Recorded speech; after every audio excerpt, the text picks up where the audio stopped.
राज्यात नंतर काय होणार आहे, 18च्या नंतर परत एकदा वातावरण चेंज व्हायला सुरुवात होणार आहे।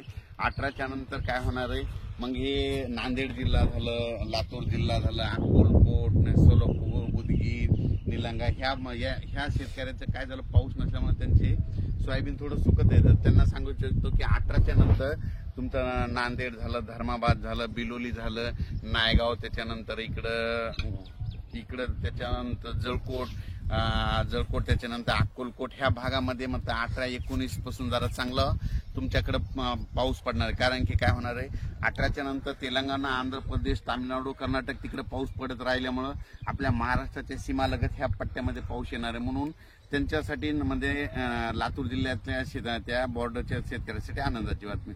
पण राज्यात मात्र 22 तारखेच्या नंतर परत आता वातावरण म्हणजे असं वाढत 22 जुलैच्या नंतर चांगलं वातावरण वाढत जाईल। मात्र 27, 28, 29 जुलैला मात्र काय होईल, म्हणजे राज्यात सर्वदूर मोठा पाऊस येणार आहे म्हणून हे अंदाज लागतो। म्हणजे सांगायचं झालं तर 25 जुलैच्या नंतर जुलैच्या शेवटच्या आठवड्यात चांगला मोठा पाऊस येणार आहे म्हणून हा अंदाज लक्षात येतो।